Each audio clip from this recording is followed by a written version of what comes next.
Addressing these problems, though, Bryan, for some Americans, I think sent them into this shame spiral Mm-hmm. and a feeling that, hey, this was a long time ago, and this has nothing to do with me. So I think there was a shame element Mm-hmm. that people felt was imposed on them that they rejected.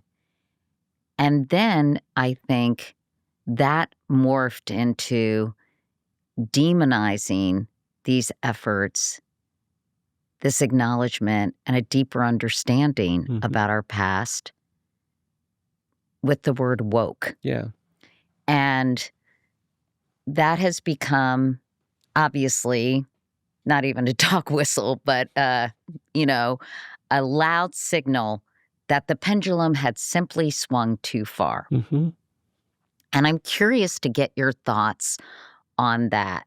The rejection or discomfort people felt, and if there were instances where this evolution and this deeper understanding could have been less jarring or offensive for people. I know that's a strange Sure, question sure. because it was Yeah. neither jarring nor offensive for Yeah. me, and I am grateful for everything that I've learned and Yeah. experienced.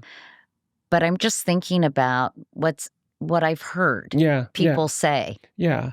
I think what was jarring for people is that throughout most of our history, people have never really had to encounter this, but it's also not unprecedented. In the 19th century, when abolitionists began saying slavery is immoral, it is unacceptable, it has to end, in the regions of this country where the whole economic infrastructure was built on enslavement and the forced labor of people who had been abducted and kidnapped, that was a moment of crisis. And so they started banning books on abolition. They made it illegal for enslaved people to be in possession of literature about abolition. Even white people in the South could be arrested and prosecuted if they were in possession of these materials. They just could not accept a world where the basic economic infrastructure would be attacked. And then that led to war. When we got on the other side of that, people in Congress passed all of these laws, civil rights laws. There was a Ku Klux Klan Act that was passed to protect formerly enslaved people from mob violence and lynching violence. But it was, again, a narrative people were rejecting. And instead of saying, we reject all of the bigoted thinking that supported enslavement, people tried to hold on to it. And they were rewarded by retreating from those laws. And so a new narrative emerged that, nothing that bad was done by the Confederacy who rebelled against this country. The insurrectionists who led that weren't bad people. It wasn't treason. It was something else. And that lost cause narrative. And those people were empowered. And then we created this codified racial hierarchy. That same resistance that we're seeing was also on display in the 1950s and 60s when Black people in Montgomery said, it's not right that we have to give up our seats on buses to white people because we're Black. When they said it's not right that we don't get to vote in this country when we are citizens and have had that right for 100 years. And they started marching and engaging in nonviolent protests. There was a sense that, this is a crisis. We've got to do everything we can to stop this. And ultimately, those voices of change, the abolitionists during the time of slavery, those who fought against lynching, those who fought against racial segregation and Jim Crow, prevailed. And I want to say right here, we will prevail again in this moment of resistance. But right now, we're in the heat of the battle. Those same voices that are saying, you can't talk about slavery, you can't talk about lynching, you can't talk about segregation, are, in my judgment, replicating the behaviors of people in power that go all the way back to the time of enslavement. It's no different than those who enslaved other people saying, no, we can't have abolitionism. We can't have an end to slavery. It's no different than those who did nothing when white mobs formed outside of churches and schools and jails and pulled people out and tortured them on the courthouse lawn. That was lawlessness. It was the opposite of public safety. It was terrorism that we tolerated for decades. When people said, we're not going to ride these buses, we're going to boycott the buses, they were saying, no, you can't do that. And they used threats and violence. They arrested people. Dr. King was arrested for driving 30 miles an hour in a 25 mile an hour zone. This is 1956. He's a young 20-some-year-old, 26-year-old preacher. Then they started arresting people because they were saying this is wrong. Those civil rights protesters like John Lewis were getting arrested and beaten. That was a violent response to trying to get us where we're trying to go. So I think we have to understand that history as we understand what's been happening over the last decade. So finally, in 2015, for the first time, we create a museum in the Smithsonian complex that's about the history of African Americans. And it can't be an honest museum if it doesn't talk about that period of enslavement, if it doesn't talk about terror violence, if it doesn't talk about segregation, if it doesn't talk about those hardships. And then we started seeing other cultural institutions, and then people started talking about how do we recover, how do we repair? And I don't think that is inherently jarring. It's not inherently problematic, but when you've been silent forever, when you've never had to do it, it can feel that way. And so I don't think it was a mistake. I don't think there were errors made. I think we just didn't help people understand the things that they need to understand, and we're still in the early stages of that. I mean, for me, I think about this from a faith perspective, and I think faith communities have a larger role to play in this moment than they have embraced. But in my faith tradition, as a Christian, you can't come to my church and say, I want heaven and redemption and salvation, but I'm not going to admit to ever doing anything wrong. I'm not going to acknowledge any sin. The clergy in my church will lovingly tell you that it doesn't work like that. That you can't actually experience redemption. You can't experience all of the beautiful things if you're unwilling to repent, to confess. And you shouldn't feel bad about confession. You shouldn't feel bad about repentance, because that's what opens up your heart. And you should feel cleansed. You should feel cleansed. That's how you get to experience grace and mercy. It's the beautiful transition that allows you to walk out anew, different, changed. And we haven't done that. We've denied people in this country that moment of transformation. And individuals have had it. Communities have had it. A lot of people have had it, and they feel energized by it. I look at Germany. I just got back from Berlin 2 weeks ago. It's a nation that ultimately, not immediately, but ultimately said, we have to repent. We have to confess. We have to acknowledge that we were the villain of the 20th century and we did something horrific. And when you go to Berlin, you can't go 200 meters without seeing markers and stones and monuments dedicated to the victims of the Holocaust. I know. They're everywhere. They're everywhere. They have memorials for Jewish victims, for gay victims, for the Roma, and for the Sinti. And there's this reckoning with that past. In Germany, every student is required to study the Holocaust. You can't graduate. And I think it's even in elementary school. Even in elementary school. When I was at the Holocaust Memorial, I saw elementary students coming to that space. And there are no Adolf Hitler monuments in Berlin. There are no statues honoring the Nazis. They're not naming military bases after the perpetrators of the Holocaust. There's a reckoning. And because of that, we see Germany as an ally. I encourage people to go to Berlin. It's a beautiful city. We see them as someone we can work with, even though not that long ago they were gripped in this politics of fear and anger, this narrative of hatred and violence, but there's been redemption. And I live in a region, and you know this region, where our landscape is still littered with iconography celebrating the perpetrators of that narrative of racial difference, of that ideology of white supremacy, of that hate and violence. Montgomery, Alabama. And I think because we haven't reckoned, we're still held back. And so what I think we have to help people understand is that you don't have to fear truth-telling. And it's interesting because in most areas of our life, we know that truth is important in relationships, personal relationships. In a marital relationship, if you make a mistake, if you say something you shouldn't say, if you hurt your partner in any kind of way, the only way you get past that is by talking about it. You have to say, "I'm sorry. I didn't realize I made a mistake." And you have to get to the point where there's forgiveness. If you show me two people who've been in a loving relationship for 50 years, I'll show you two people who've learned how to apologize to one another to get past the inevitable mistakes and hardships. It's how you build something stronger. And I do believe that the truth sets you free. It allows you to get to a place. And I'm persuaded, and I think what I and others are trying to do, I am persuaded there's something better waiting for us in America. I don't think our best days are behind us. I think there's something that feels more like freedom, more like equality, more like justice, more like healthy living, more like a healthy community. And it's waiting for us. But we won't get there if we're still burdened and bound by the history of harm that we won't let go, that we won't acknowledge.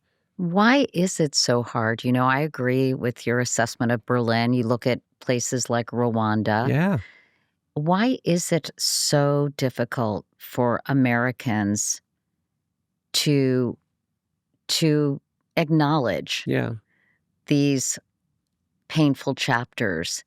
And then there's the other side of the coin of people who say, "Okay, we get it.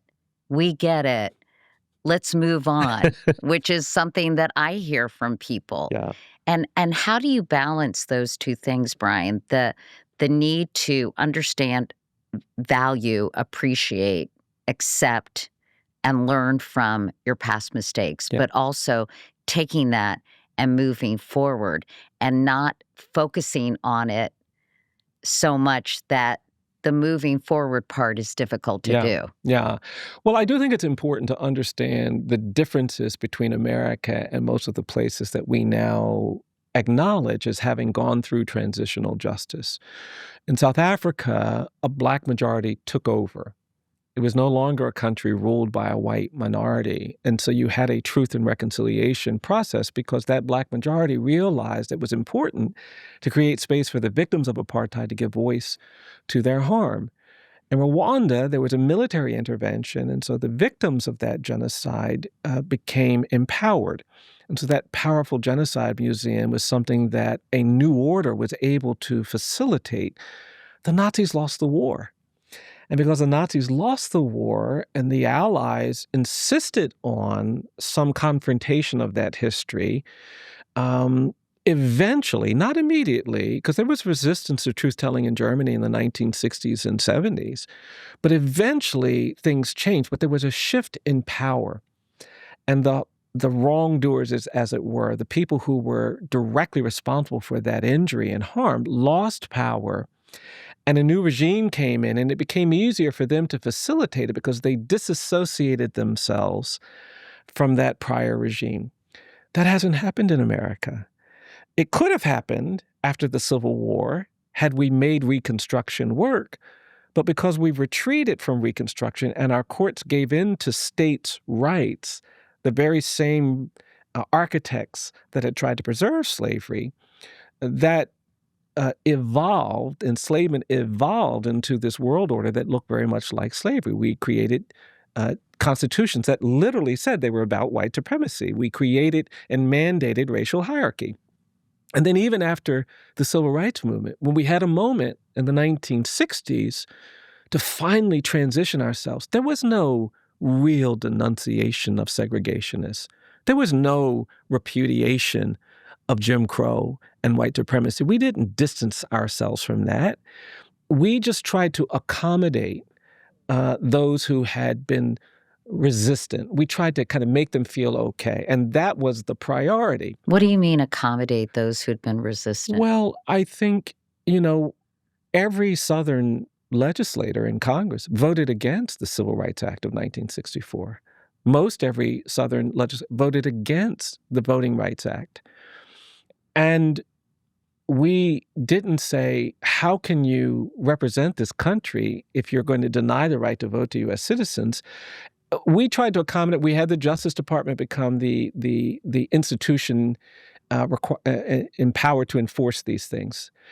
And they were constantly saying, you can't do that, you can't do that, in the 70s and the 80s and the 90s. But we never made it so that people felt like it was wrong to resist implementation of the Voting Rights Act or Civil Rights Act. Mm-hmm.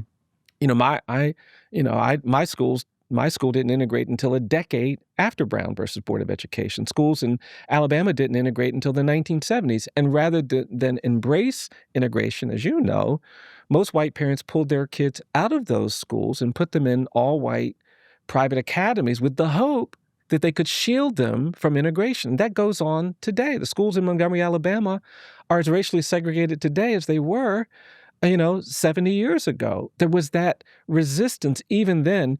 And sometimes I joke because, if we really wanted that moment to turn into something like what we've seen in other countries, we would have thought about it differently. I think it would have been appropriate. Fred Gray, an amazing lawyer, my friend and mentor, still actively practicing law in his 90s, and who was, of course, one of the critical lawyers around Browder versus Gale, the case that involved the Montgomery bus boycott and all of those litigations. I keep saying to Mr. Gray, Mr. Gray, we need to get back to 1965. We need to get in a time machine, and we have to make some different arguments, because I think what we should have demanded of the states that had violated the rights of African Americans for so long is something remedial. Like, I don't think it would have been wrong to say in 1965, in all of these states that had disenfranchised almost all of the Black population, you have to automatically register Black people when they become 18 years of age.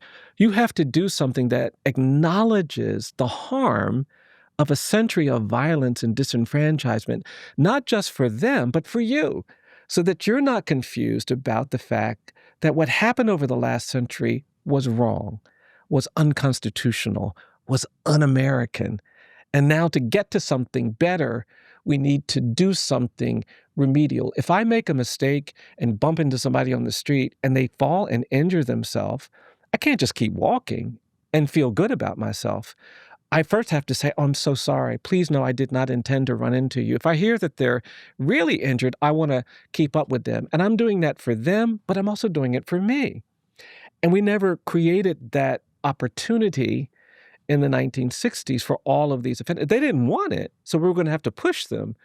But because we didn't do that, we then just continued. And then, not that much later, they were trying to say, oh, we don't need that Voting Rights Act anymore. Shelby County is a 2013 case that went to the U.S. Supreme Court, where they were arguing, oh, we don't need that. It's been oppressive. It's unfair to us. That just says we're still rooted in that idea. So in that regard, we have not done what these other countries have done because we have not been required to do it. And too many people have tried to embrace that history as if there was nothing wrong with it, which is why I do react in a negative way when I hear someone say, make America great again. It's that last word that gives me problems. Make America great, I'm all for it. Again is what confuses me, because what is the era of greatness that we're somehow trying to get back to? Hopefully not the pre-civil rights era, when Black people were humiliated on a daily basis. Hopefully not the first half of the 20th century, when millions of Black people were fleeing their homes and lands because of mob violence and racial terror violence. Hopefully not the 19th century, when 4 million Black people were enslaved, living in horrific conditions, being brutalized and violated. I need to understand what that again is referring to, but because we're romanticizing our past and we're glorifying our past, we're not disconnecting from that harm of history. But I also feel like in many ways we're erasing our past. Oh, If we you are. look at what the administration is doing, whether it's in national parks, military installations, libraries, museums, schools, the recent discussion about removing that photo, that very, very famous photo of the slave with welts all over his back that I think is currently at a civil rights monument or a civil rights location in Georgia. Mm-hmm. I mean, what is going on? Yeah. What is going on? Did you predict this? You're such a student of history. Did you say, it's coming?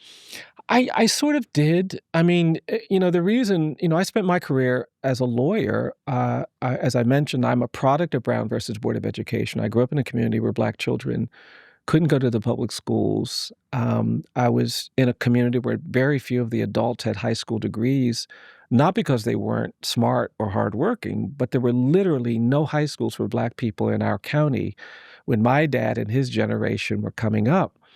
And it took lawyers coming into our community to open up the public schools. If you took a vote in the mid-'60s when I was a little boy about whether kids like Bryan could go to the public schools because the county was 80% white and 20% Black, we would have lost the vote. People weren't going to vote to integrate the schools. It took the rule of law. It took lawyers enforcing the Supreme Court's decision.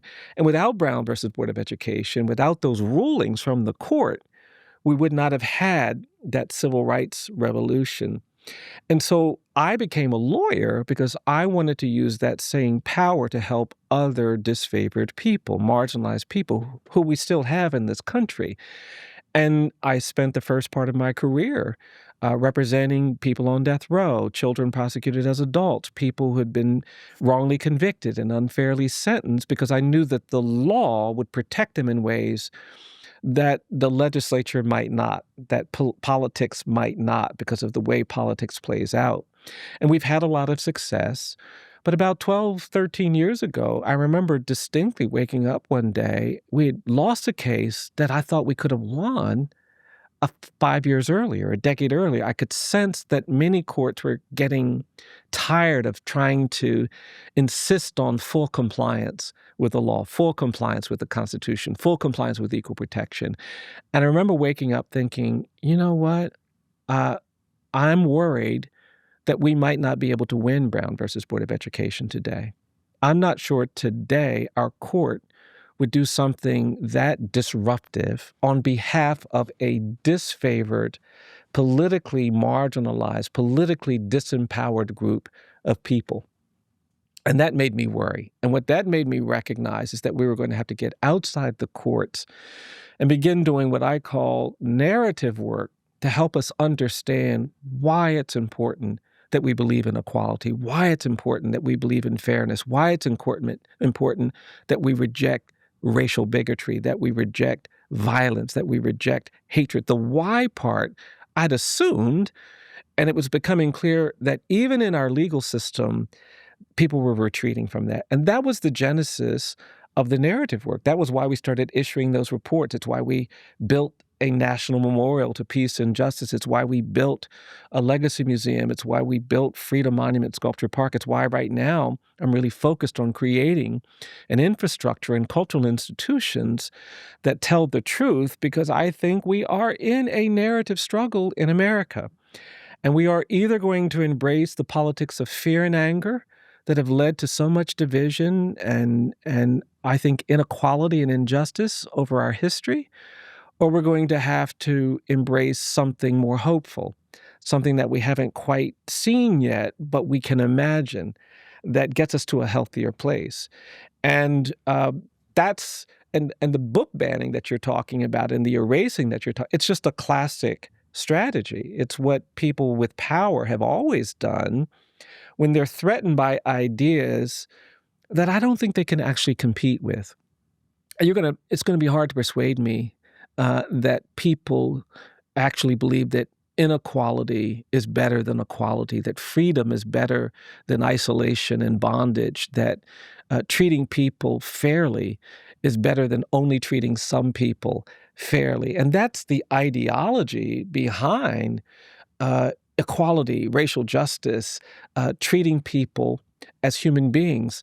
You don't have to be, LGBTQ. Nobody's going to force you to adopt an identity that you don't want, but it doesn't mean that people who have that identity should be mistreated, should be the objects of hatred and scorn, and should be threatened and menaced. I don't think that's consistent with an ideology that most people want. But if we can turn it into something else, banning and erasure is a classic strategy. It was what, again, enslavers did in the 19th century when confronted with the threat of abolition. It's what the lost cause narrative was all about, was about erasing any idea that the Civil War was about slavery or about racial hierarchy. It's what the Civil Rights Movement, the white citizens councils that formed all over the country, they persuaded themselves that this wasn't because of racial bigotry, it's because this is our right, this is our state's rights. It's because of the God, sanctioned order between the races. And some of them wanted to believe that that's what Black people wanted. And it's that kind of false narrative